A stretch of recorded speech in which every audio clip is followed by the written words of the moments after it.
I think strategy number one would be really getting clear on who you're talking to and build your content around that and what would be engaging with them, what would they be interested in hearing about. And then I think strategy number two would be really sharing parts of yourself that illustrate the kind of person and the kind of agent you are.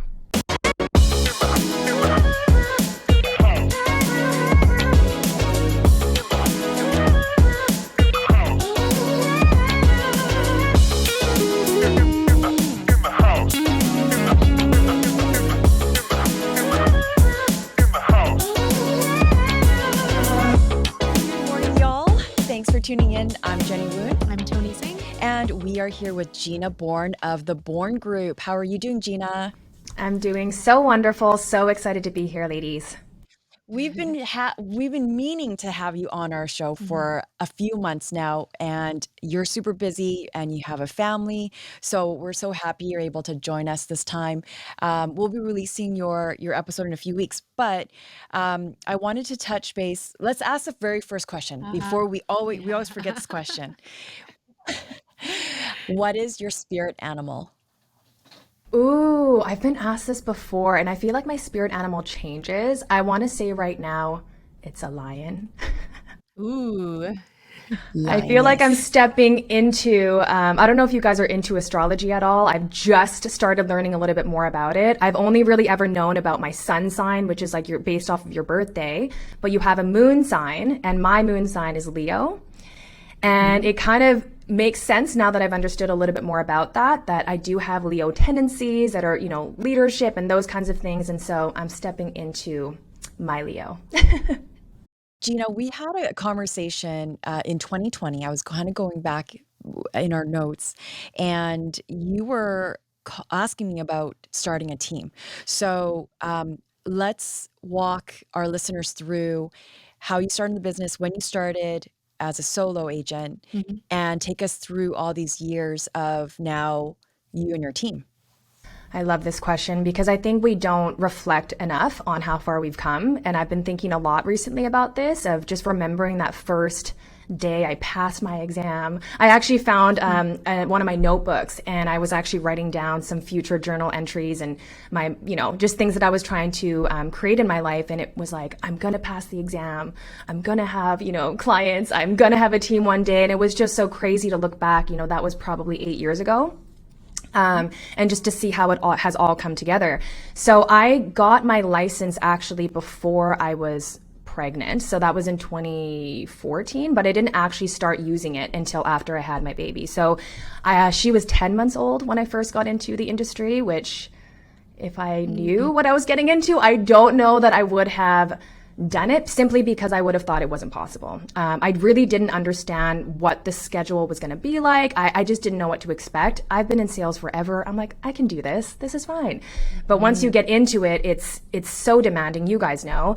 And so my first year in the industry, I actually worked with another agent, essentially as his assistant kind of buyer's agent, and learned a lot from him in that first year. But I think that arrangement really wasn't working with me being a mom and needing to be at home with my daughter. And so that's when I joined Oakwin. And what really attracted me to Oakwin, number one, was the fact that there was a lot of female leaders within the company. I actually met with Morgan, and I was just blown away by her energy and the vibe of the brokerage, everything that they stood for. They were so forward thinking. Their marketing was on point. The office was stunning. I'm all about aesthetics, so that definitely appealed to me. And just the support that they offered. So I joined Oakwin. I was there. I've been there. I did leave temporarily to actually join another team. But then after that, I went back on my own again.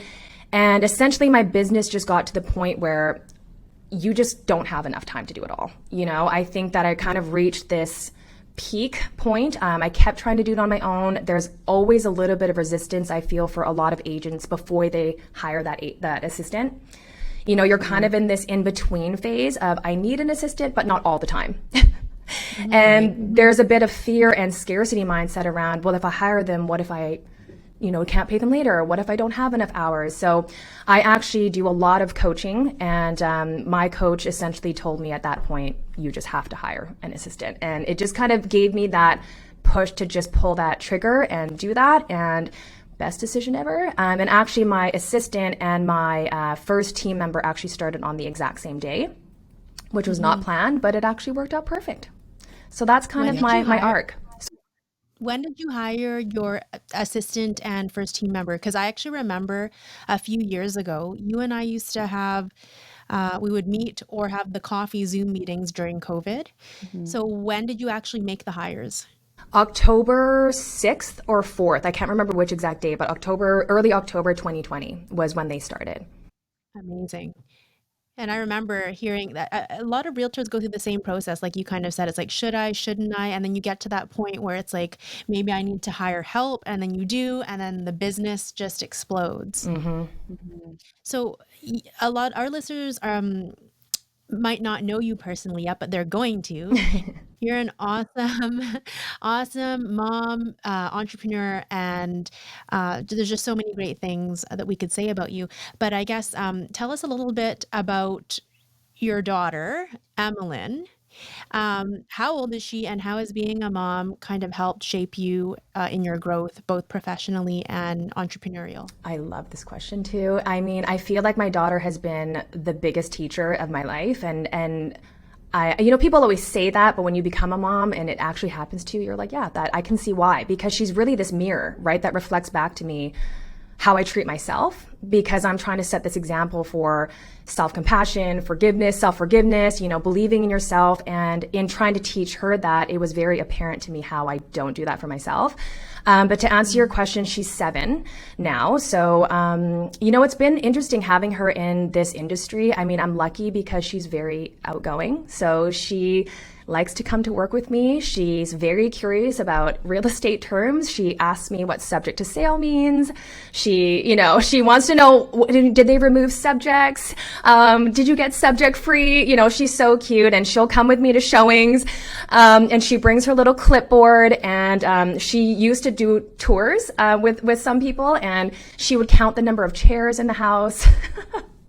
And I'd say, they don't need to know the chairs, babe, just like the number of rooms. And, so I think with her, she started to come with me pretty much right out the gate. I mean, she wasn't in daycare. I really wanted to make sure I had a lot of time with her. So luckily enough, most of my clients were very understanding, and, she could come with me to a lot of these things.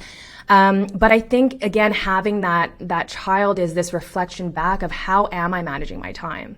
Am I really prioritizing my life, or is my family just getting the leftover bits of me, right? I think I a lot of times look at my calendar and wonder, is it visible that my priority is my family? And sometimes it's not. Sometimes you kind of forget. We get caught up in the chaos of our business, and we're just kind of chasing after things. And again, having that reflected back to me constantly with wanting to spend time with my daughter, it gave me that extra motivation to hire that assistant and grow the team and start to scale and start to make the decisions in my business that ultimately were going to get me to the kind of life that I wanted, instead of only focusing on how do I make more money, which I think a lot of people kind of fall under the trap into.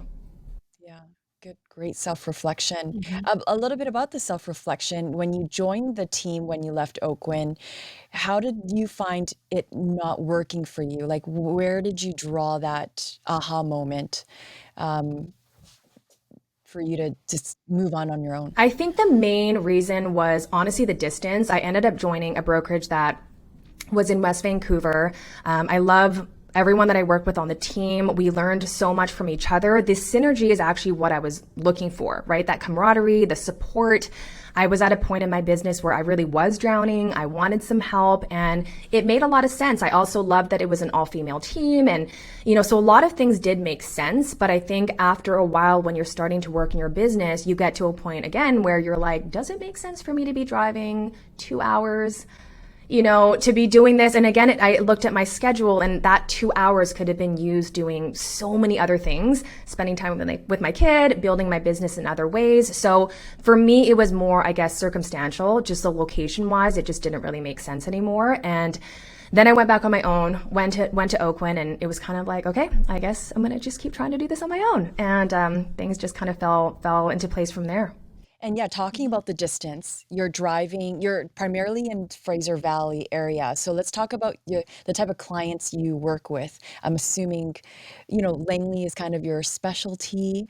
You're bringing Emmeline into appointments, and it probably, like, if I was a client and I don't have a kid, I would be like, this is a distraction. Like, Mm. so are you primarily focusing on families? So when I say I bring her to appointments, I'm super mindful. I would never bring her to a listing appointment ever. To a new buyer client, I would never do that. But if it's a showing for my own listing, sometimes I think that's okay. And then I always ask the buyer's agent, hey, my daughter's going to be there. Is that okay? And obviously I read the room. I mean, she knows when I'm like, she'll kind of stop talking and just kind of go and yeah, just don't talk, don't touch anything. And she'll just draw. She's very, self-sufficient. She'll kind of keep herself busy, but then I'll tell her, okay, this is one you can talk to. And then she'll, chat them up. And so I am mindful of that. There's only been a couple clients that haven't really been okay with that, but it makes sense. And I'm like, that's fine. And I figure out other arrangements. But to answer your question, yes, I deal with mainly families. I really like the relationship part of it. So some background on me, I grew up moving pretty much every 2 years. And we would just move from one small town to another small town. I was born in Alberta, and we eventually made our way to BC. And I'll never forget when we lived in Walnut Grove in Langley. My parents were selling their townhouse, and there was an agent that came in, and I was kind of listening into their interaction, and he was just like, here's paperwork, sign here, sign here. And I mean, my parents speak English, but I was like, she has no idea what she's signing. There was no explanation. There was no guidance. It was just strictly business, just sign here. And I felt really bad for my mom. I was like, do they know what they're doing? And I remember thinking that day, like, I could totally do that job. And that's kind of where it started for me, that, one day I might get into this business. And I think ultimately for me, why I like dealing with families is because I see so much of our own family reflected in them, and understanding their stresses, understanding how much it means to a kid to move. There's so many emotional ties to the whole process. So I think I'm very empathetic to that process. And ultimately, I really just try to be the agent that I wish my mom had. Gina, you have an incredible following on social media. It's insane. I think you're what, over 16,000 followers or something like I'm that. just under Something 16,000. like that. Yeah. I'm excited for this question because I feel like social media, it's shifted a lot. And even for me, I think the focus a lot of the time is just to get as many followers as we can get. Whereas now I think it's more important to engage with the existing audience and really finding the right audience that you're actually wanting to talk to. So I've actually gone through my follower list, and I'm removing some followers that are very obvious bots and spam accounts, and because I really want to be able to reach deeper into the audience that actually is resonating with my content and that I actually want my content to go to. So in saying that, what would your top two strategies be for really building your audience with the right, I guess, with the right I audience? think you really have to start with figuring out who your ideal audience is.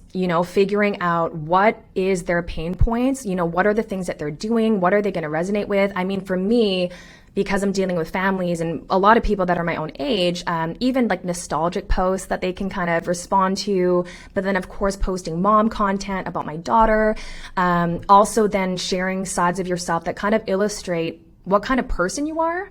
I think it needs to be so much deeper than just, I listed this house and I listed this house and this one just sold, but, sharing stories about the process with the client, but also just even your own personal philosophies. I post a lot about different quotes that really resonate with me. So, a lot of clients I meet at an open house, and then they follow me on Instagram. And then once they kind of get to know me, then they call back and they're ready to kind of start working with you. So I think strategy number one would be really getting clear on who you're talking to and build your content around that and what would be engaging with them, what would they be interested in hearing about. And then I think strategy number two would be really sharing parts of yourself that illustrate the kind of person and the kind of agent you are. Tell us a success story. So you mentioned you meet the person, they follow you, they get to know you. So how about the reverse? Tell us a success story, if you have one, where you converted a follower into a real buyer or seller? I actually have a very specific example. One of my clients, she reached out to me, I think it was but via email. And I always ask, how did you hear about me? And she said that she actually followed several female realtors and followed them for a few months. And after getting to know me, and a lot of my messaging is, no pressure. I'm here to guide you and help you. I really like to have an open communication with my clients. I really care. And I think the biggest message that she took away from it was no pressure. You can call me. We can have a no obligation consultation. Let's just see if we're a good fit. And if we're not, at least you walk away with some information. And she said that in conjunction with just my personality that she resonated with, gave her the, I guess, permission slip to reach out without feeling like I was going to stalk her and blow up her phone every 2 days. Congratulations. Thanks. And it actually led to then her sister is now buying and selling with us as well. It totally just then, domino effect from there. So how much do you recommend for someone to spend on social media? I mean, it costs money for those beautiful photos that you take, a lot of sweat equity and time to be in the right place and have a Instagram husband or a photographer follow you around. How much time and money are you spending on that? I don't spend any money on it. I mean, my husband does take my pictures. My daughter's getting pretty good. I just feel a little bit weird when I'm standing in front of the camera and she's taking the picture. It feels not right. I'm always like, she wants to do this, I swear. But my husband has gotten really good. We've kind of had some lessons here and there. So I don't spend any money on that. I personally just am a very creative person. I love editing photos. I'm all about the aesthetic. So for me, I just like that. I don't think everybody needs to do that in order to have success on social. I think it really, again, goes down to, are you being you? And that is very me. Those are things I'm actually interested in. In terms of how much to spend, there are people that do, boost posts and things like that. And I think that could be impactful. I personally don't. I think I have boosted a couple here and there just to kind of see what happens with it. But I find that the more organic ones that are actually coming to your page to get to know you, those are the ones that tend to convert, right? So I haven't really done too much boosting of my posts. So if someone was getting started with social media, what kind of recommendations would you have for them in terms of getting started, what to focus on? Because there's so many different things you can focus on. I think you definitely need to have some nice photos. So, I think in the beginning, it would be a good idea to invest in a photographer. I mean, there's so many out there that don't even charge that much. Honestly, just get your friend to do it. But even that, some friends are not great at taking photos. So you do kind of want to make that first impression and have it look professional, of course, in some level, or, just clear photos. Instagram and social media is very visual. So you want to make that look good. And yeah, I think when you're first starting out, like I said, I'm going to go back to my other tips, which is just really getting clear on who you are trying to talk to. And also, I think there's an element of talking about things that do feel safe to you. I think some people feel like they need to go onto social and share every aspect of their life. And they're like, I don't want to talk about my husband. I don't want to talk about my kids. Then don't. I think start with maybe writing down some aspects of your life that you would be open to sharing. Do you like to go on hikes? Do you like to run? Do you like surfing? Do you like travel? Can you pull up some old videos from your past trip that you can kind of share? I think people underestimate what they do have to share. I think everyone thinks you have to have this exciting life. I think I'm the most boring person on earth.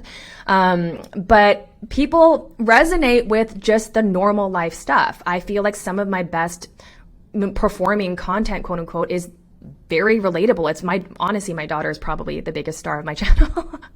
It's all her. But, just sharing the challenges that we go through or, just whatever quotes that you really like I said. So yeah. Did that answer the question?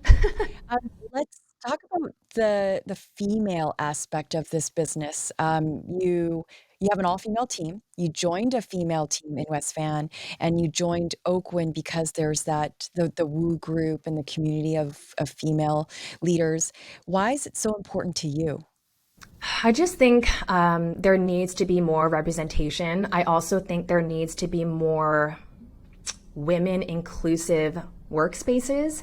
In all of my corporate jobs before getting into real estate, I always used to wonder, how hard it must be for moms, because there would always be a mom whose kid is sick. Not her fault.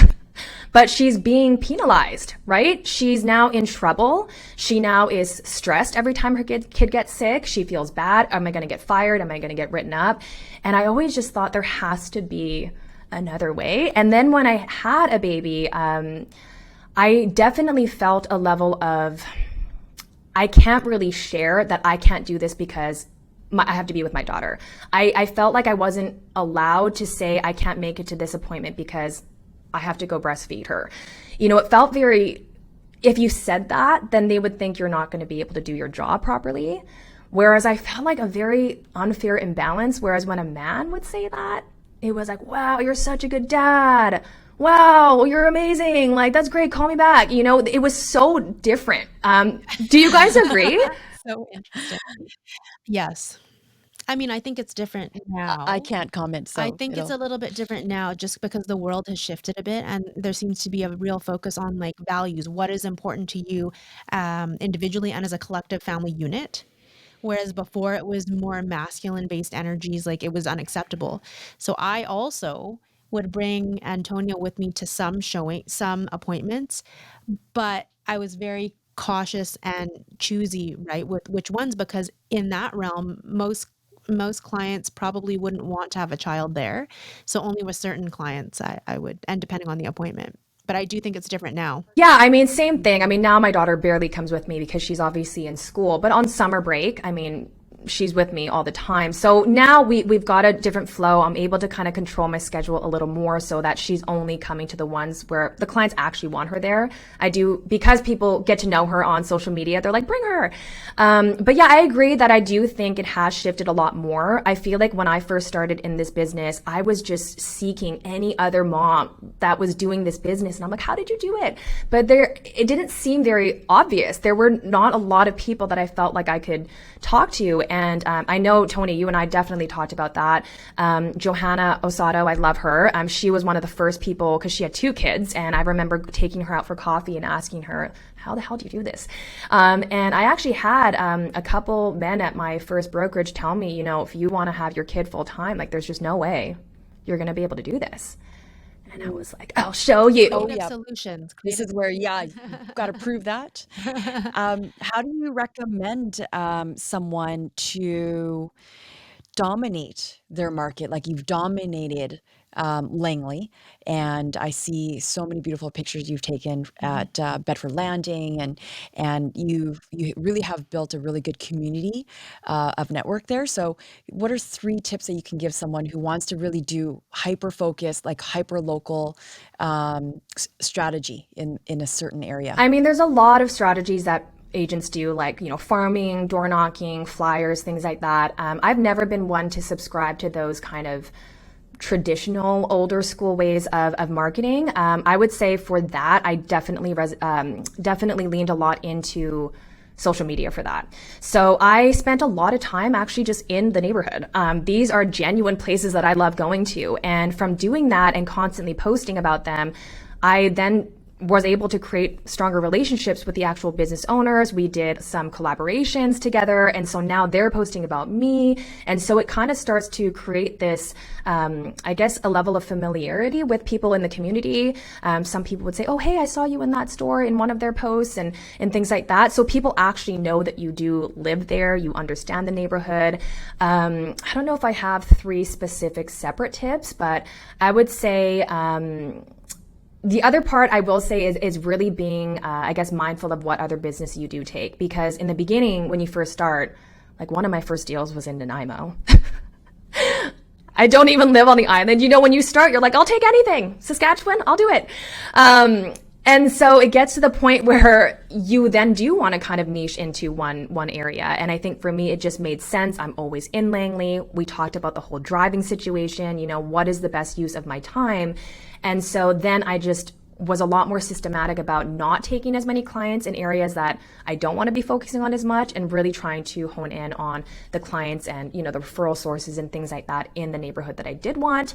And then, like I said, in addition to that, it was trying to connect with the actual business and the people that are in that community. Yeah. Good. So your team that you filmed, that you basically formed pretty recently, but you're doing an amazing job and you're really curating your ideal demographic in that specific area and location. Um, at what point was it for you? You were just like, you know what? I have to hire people to help me. I have to do this. You mentioned your daughter, but what was it really for you? Because a lot of agents have difficult times letting go of tasks, or, there could be fear in terms of training somebody and it affecting the brand. So what point was it for you that was the breaking point almost? And then how did you expand from there, like going into your current team, what it looks like, that kind of It thing? honestly just got to a point where I just couldn't take it anymore. I consider myself, I have a high tolerance for being able to work. I love working, working 7 days a week used to be something that I like to do. I got to the point where it was consistently working over 100 hours a week. And you just get to this point where you're so unhappy and you're just stressed out all the time. And I was like, I just have to hire somebody. I need to be able to take time off.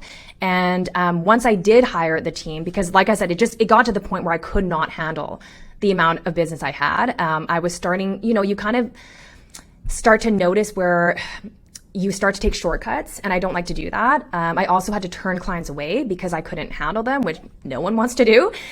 So for me, it was really out of necessity. And then in terms of when I hired them, you're right, there is an element of, are you going to do this as good as me? Or is the client going to have the same experience? But I like doing this. I can just do it. There was a lot of that. I'm one of the weird people that actually likes doing paperwork. And so I kept saying, I can just do this. This takes 5 minutes. I'll just do it.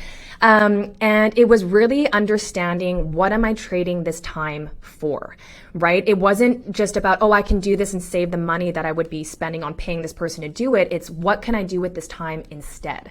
And so then I started to transition into, I need to be the visionary, right? While they're helping to run the ship on this side of things, what can I do to keep growing the business and start focusing on, the marketing efforts that we want to do to focus on the neighborhood that we want. It kind of gives you that space and time that you need to be the CEO of a growing business. Yeah, absolutely. And so, talking about growing, how did you find, or what kind of resource did you use to find your team members? I got really lucky the first round. So Michelle, who is my assistant, she's stepping into more of a COO role. So she's actually getting a promotion this year, which we're very happy for her about, very well deserved. But I actually knew Michelle from way before. We kept kind of crossing paths. At one point, she actually worked with me at one of my previous jobs, but she's actually also sister-in-laws with another agent that I know. And so I was talking to that agent and saying, I need an assistant. And she was like, you know what? Michelle's on mat leave. She used to be an assistant for another team before, so she knows real estate. Why don't you reach out to her? And then I did, and she was like, yeah, I'll do it. So she fell out of the sky. And then Amanda, my first agent, I actually just posted something on Instagram saying that I'm looking for an agent to join my team. And she was the first person to message me and the first person to email me. And we took it from there. We just did a Zoom call. It was kind of an immediate yes. I just knew she was the right fit. It was kind of scary because I was like, am I just being, this feels too fast. It felt too easy. Yeah. Am I just being desperate? But there was something about her energy, and I just knew right from the get-go. So yeah, and then I got quite lucky. So since then, I have added another agent to the team, and she actually worked in pre-sales. Her name is Andrea. She worked for MLA for quite a few years. I actually met her at one of the pre-sale projects. And so she saw my job posting on LinkedIn and remembered meeting me. So we already had a little bit of a relationship, and interviewed her, and same thing. It was kind of an instant resounding yes. So that's kind of my new I guess marker is it a resounding yes? There's been people where I'm like, they're pretty good. I think I can make this work. But I've learned from experience that's a no. Yeah. So you mentioned that you just finally went on vacation with your family. This is before we Yes. started talking today. And it was the very first time that you were able to really be present, enjoy, and not pick up your phone, not do little work things. So I'm curious, what kind of results, in addition to that, did you notice once you started hiring the right people with a resounding yes for your team? So results in your business and then even just maybe for yourself. Mhm. I mean, the biggest thing for me was I then was able to kind of take a breath and zoom out of the business. I think when you're in it, you can't really see that clearly. You're just kind of darting around from this place to this place. And I think having that space to kind of breathe was really nice. So having that time, but also my processes all got a lot cleaner. Everything was able to move smoother. You kind of have to create those systems when you have a team, because now I'm teaching her how to do it, and creating our Bourne group way, our streamlined methods to make sure there's no cracks in our clients' process and their journey. So it kind of forced me to do the things that they always tell you to do, but you don't do when you're on your own. So it definitely did that, but I also had the team to help me. Now Michelle was able to kind of help me create trainings. And it just really allowed me to scale because I wasn't doing everything. It freed up that time so that I could focus on things that were actually going to move the needle forward. Mm. So let's there's so many team models and commission structures. And it's a topic that we always actually get a lot of listeners and commenting on, because we're very open and transparent on how our team splits are, especially with me. And Toni has also shared how she does her team split. So do you mind sharing how you do your team Not splits? at all. Jenny, I actually know how we talked about that, but Toni, I don't know what you do. But for us, it's just pretty much straight up 50-50. Every team is so different. It's honestly as different as every realtor is from each other, right? There's some teams that provide a ton of leads, but no mentorship. Some teams are all about mentorship, but no leads. I think for me, I come from a training background. I've been in sales forever, so I used to train sales teams. So I knew that coaching, mentorship, training was going to be a big value prop for my team. And so I actually had a really hard time with this, and I don't know if you guys also kind of experienced this, but there was a level of feeling bad for taking someone's commission or, taking a cut of it. So I kind of undersold myself a lot, like, oh, I'll just take a little bit. I feel bad. And so my real estate coach, actually, you guys interviewed her, Jess LaNouvelle. She's amazing. And through the coaching program, one of my coaches there told me to write down my value proposition, not just the leads they were going to get, but who I am and what kind of leader I am and all the non-tangible things that they could get from being on the team. Even things like being able to take a day off, being able to go on holidays, having that support. And I think specifically for me, because I want an all-female team, and a lot of, my agents will eventually become moms. Michelle is a mom already. I think being able to offer a space, again, that they feel safe in being a mom and being able to say, hey, my son is sick. And I'm like, take the day off. We got this. And having that feel okay, I really wanted to be able to offer that to my team. And I think that is a huge value add. I wish I had that when I first started. And so I think for me, after I kind of wrote down everything that they were going to get, it really became clear why it makes sense to take 50%. And especially in my case, I actually do offer quite a lot of leads to my team. And they're not bot leads. They're not, like online leads where they're, cold calling and things like that. They're actual clients of mine that want to work with me again, or their friends or family. So they're all people that are ready to get pre-approved and get going right away. So they're very, solid clients to start working with. And so even with Amanda, for the first year, most of her business was, the clients that she was getting from the team. And I want that to continue. So I think that with the mentorship and the lead offering and all of that, the culture, that's ultimately how I came up with my split. And the marketing as well, so they don't need to take care of any of the Yes, thank you for adding that in. So I pay for pretty much all the expenses. The only thing that they pay for is the client gift.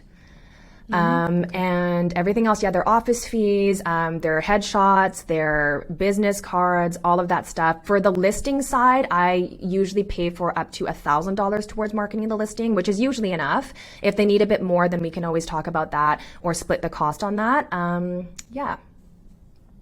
I have a question. Sorry, did you say Amanda was one of your realtors' names? Oh, your first agent. And sorry, when you brought Amanda on, were they a brand new green agent, or did they have a little bit of experience? Did she have no? She had some experience. So she actually was in the business for maybe 3 years, I want to say. And I think that's kind of important. At least for me, I really didn't want to hire somebody brand new. Only because I think when you're brand new, you don't really know if you want to be on a team. You don't really know also the value of a lead. So I really wanted to create an environment where I was getting agents that just kind of knew that this is the place that they wanted to be. I didn't want there to be a ton of turnover, which happens no matter what team you're on. But I wanted to make sure that they had a level of understanding of the business before they were making a decision to commit to the team. Yeah, I'm fair glad enough.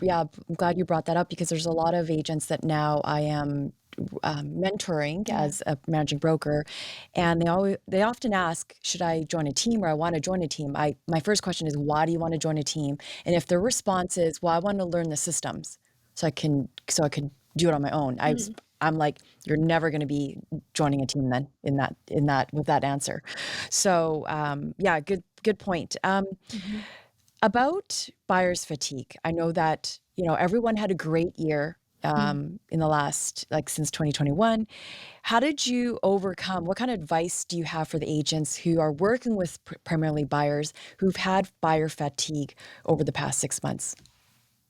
I personally have a lot of heart to hearts with my clients. I try to manage the expectations from the get go. They're coming into a market that it is competitive, and you have to kind of be detached a bit and not try your best to not get emotionally attached to the process. And so I think right in the initial consultation with our buyers, we always try to give them a snapshot of the landscape of the market so that it's not a surprise. So I think our clients getting into it typically have a pretty good attitude about it. And, we always tell our clients, if it's not this one, we'll get the next one. And we try to always kind of highlight the positive aspects of each experience, because even if you didn't win that first one, you learned from that offer. Right now, we're actually getting to know what the market's doing. You understand the offer process more. So that's obviously in the beginning. But of course, we have clients that have lost, 10, 12, 13 times.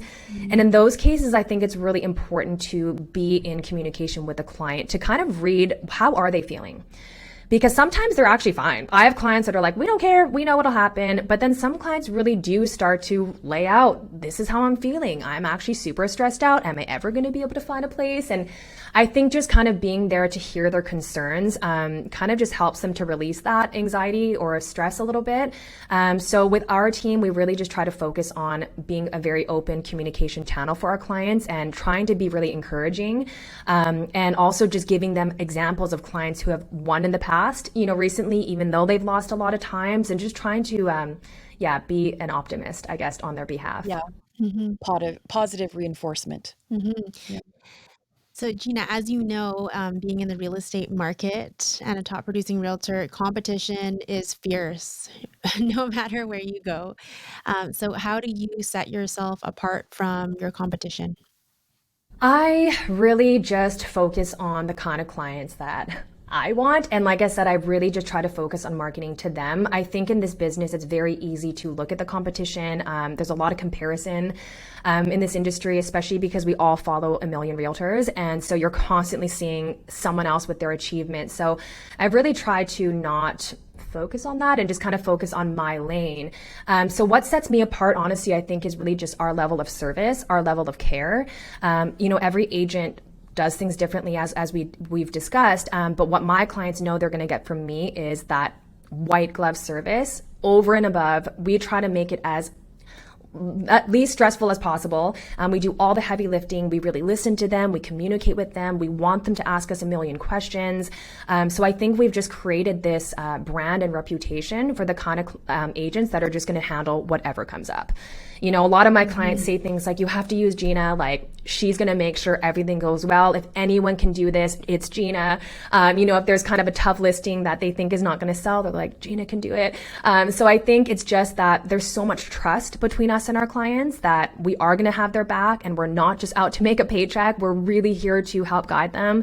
We've told our clients to back out of properties all the time if it's not the right one for them. So again, I think just having that level of trust has really led to so many more referrals and just a level of knowing that they know what to expect from our team. And so why don't you let's name a specific skill that you have and your other teammates have and how it's all combined to make this a very special dream I team. would say empathy is probably the biggest common thread between all of us. And I feel like that's a soft skill that people underestimate a lot. I think when you're able to have empathy and you can connect with your clients, you're then able to kind of read between the lines of what they're saying, right? So some clients, like I said, they might be stressed out, but they're not really voicing it to us. And that's when we kind of have to read between the lines of, is this too much? Do you guys want to take a break? Let's do a temperature check. So I think that empathy for us has really led to a higher level of communication with our clients, which ultimately leads to better results because we're more on the same page, we understand them better, and it doesn't leave any room for misunderstanding. It's been amazing watching your growth in real time. I'm Yes. super excited about everything that's going to be coming down the pipeline for you. Gina's killing it. I know, it's amazing. Love it, girl. Yeah. Question for you. What are some goals, both professionally and personally, that you would like to see play out in 2022? My goal setting process has changed so much. I used to be really, really focused on the metrics and the numbers. And I think now I'm just at the point where I know the numbers are going to come. I'm going to be successful regardless. And I think my definition of success has really changed. I think now it's, am I happy? Do I like myself? Do I enjoy what I'm doing? And so I think for this year, we're really trying to focus on creating that level of, I guess, balance in everyone's business on my team. We're all very big people pleasers. And so it's very hard to say no and to draw those boundaries. And so I'm trying to set an example by taking days off during the week, going away on vacations and not touching my phone. And part of that is also setting those boundaries with our clients. So we have started to implement kind of communication guidelines, in terms of what they can expect from us in communication. So now we're starting to do things like evenings and weekends are by appointment and things like that. So we're trying to implement some of these processes that are ultimately going to lead to all of us having more balance so that we can serve our clients better. So that's one goal. Then that has to do with the team. And I think just really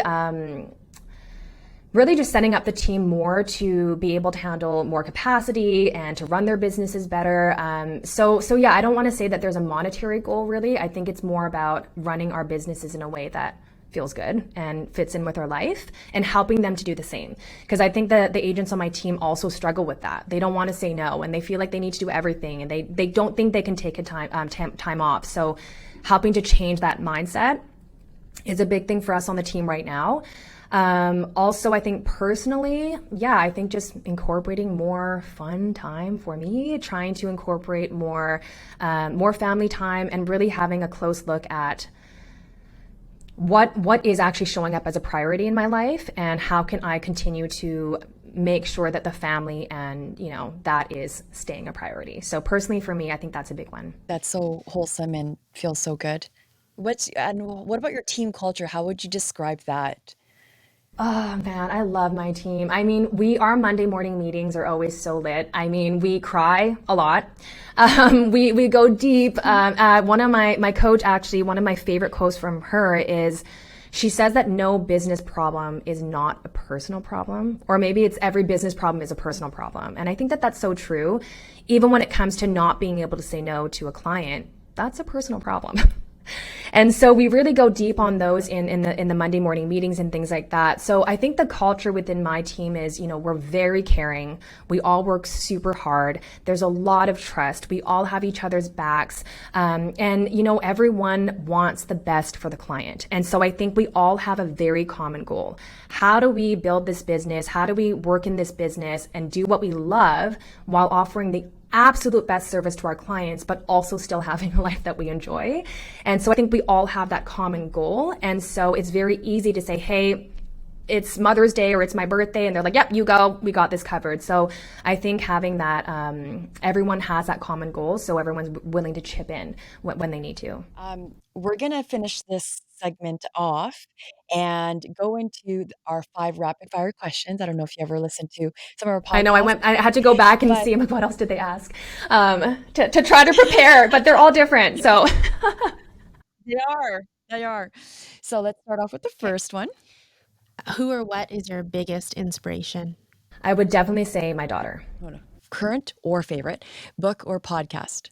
Ooh, I'm actually reading a book by Dr. Shafali. I don't know if you guys know her. She talks a lot about conscious parenting, but she has a book called Radical Awakening, and it's all about females and female empowerment and us coming out of our shells and not being apologetic for being who we are, living your life as your authentic self. It's very heavy on that. So I'm not done that one yet. But another book that I love is by Joe Dispenza. He has a book called Breaking the Habit of Being You, and it changed my life. Great book. Very good. Going back into your first year being in the real estate business, what's one piece of advice that you would have given yourself? I wish I would have invested in coaching earlier, just to have that guidance right from the get-go. I think there's so many voices, there's so many people telling you what to do, so you kind of end up doing everything but only by like 1%, and so nothing's really working. Whereas I feel like having a coach would really help you to stay focused, or at least a strong mentor from your brokerage, just having a little bit more guidance. But sometimes it's hard to find a mentor, so I think I'd probably go with a coach. Good. Yeah. That would have been my answer too. Everybody needs a great coach. If you're not a realtor, what career or profession would you be in? Ooh, I've done so many things. I don't know. I'm very interested in a lot of different things. I love photography. Sometimes I think I would do that. Would I maybe just be in social media marketing? Because that's also another interest of mine. Thought about interior design. All those 3 were like, You'd be so good at that. I had it on the top of my mind for you. No way. It's like, she's going to say this, this, and this. Yes. Yeah. I actually also used to do music, and so I actually love writing songs, but for other singers. So that would be like a pipe dream of mine, would be to write music for other artists. So yeah, definitely something creative, but I'm also very business minded. So something that kind of embodies both, which is obviously real estate. So I think I'm in the right Boss lady. Yeah. Final question, what trait most defines who you are? I think the growth mindset for me. I think I'm always on the search for how do I improve myself? How do I get more out of life? How do I attract more of what I want? So I'm always in self-reflection mode. I've been like that since I was honestly a kid.